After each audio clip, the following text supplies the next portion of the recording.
Hi there, my name's Bill O'Toole and I'm going to talk to you about the 10 mistakes made in developing an events program for a country or company. This is just a presentation, but in it you'll find from my experience around the world of developing events programs. Of course, in the industry, because it's events and anyone can be an event manager and everyone has opinions on events, there's a lot of charlatans and carpetbaggers around. So let's just go through this and learn from mistakes of other people. Everybody is an expert on events. That's the first thing you have to come up against. Anyone who's organised a children's birthday party thinks they know about events. In fact, events are high risk.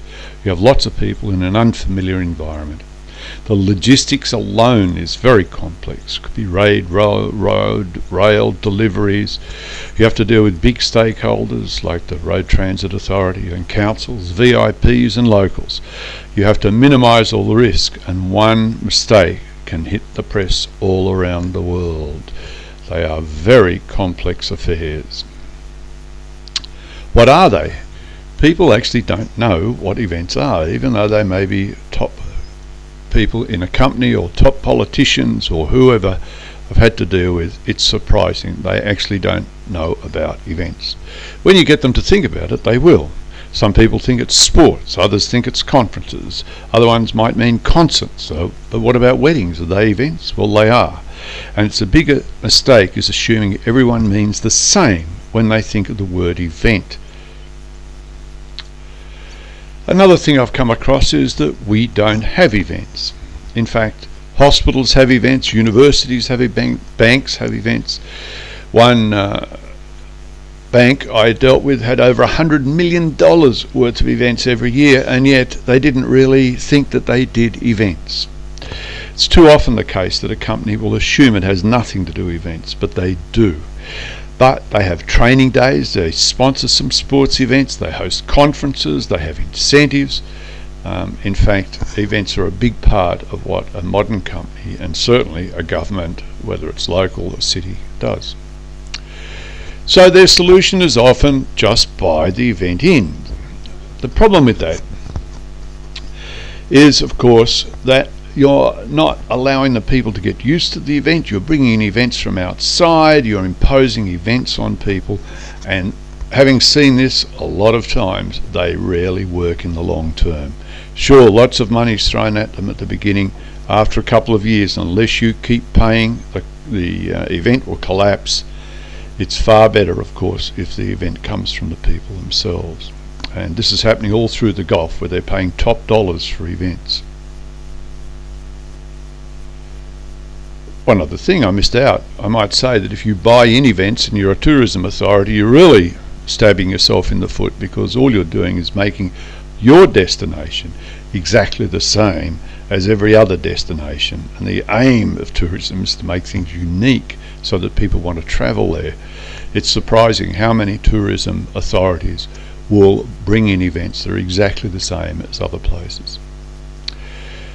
A huge mistake I found in Aqaba and all around Australia and many other countries is this: build it and they will come. It's called the white elephant. They have these huge buildings, entertainment centres, etc., that cost a fortune and don't attract events except if you subsidise those events.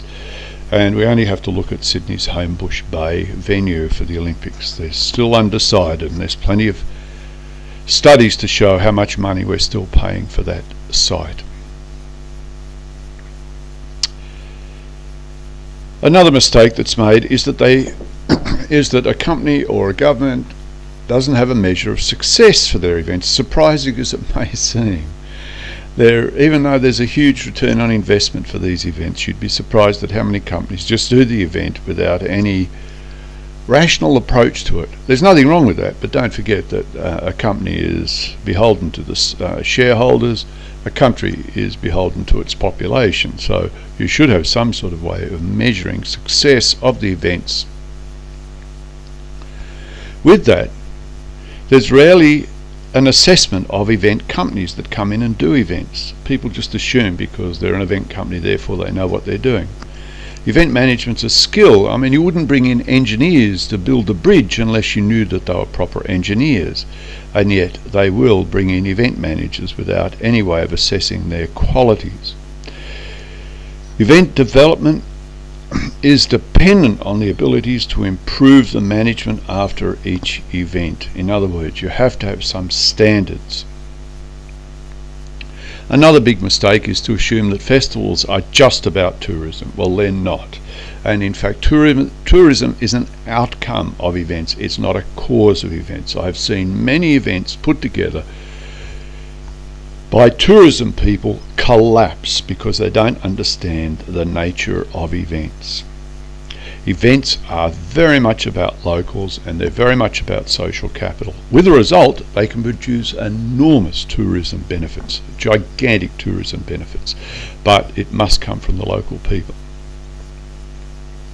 Related to this point is the worst one I get around the world, is that events are put on so that they can fill beds in hotels. This is just a subsidy to hotels. That's all you're doing there. And the hotel industry is a private industry in most cases, and part of their job is to attract people to the hotels. Obviously they're going to try to get the government to do it for them because it's the nature of private enterprise. But beware, bed nights as the main metric of success skewers events towards the short-term tourism outcomes, and you're competing then with every other destination around the world. My recommendation: use an asset management approach to events development. Use a model that comes from the past development of events. Do not assume the event is huge when it started. Even the Olympics were tiny when they started. The Grand Prix, all these big events that we see now that people will buy in, were actually small when they started and grew. If tourism outcomes are the most important, then ensure your events are unique and involve the locals. What does that mean? Well, that's why you go to a country. You go to places like Rio, etc., to see the locals celebrating. In other words, foster events development by developing the event expertise in the local population. People will come up with plenty of ideas, and I've seen this in a lot of countries. My name's William O'Toole, and if you want more information about all of this, you can go to my website and in particular have a look at this book, which is about strategy development for companies and countries. Thank you.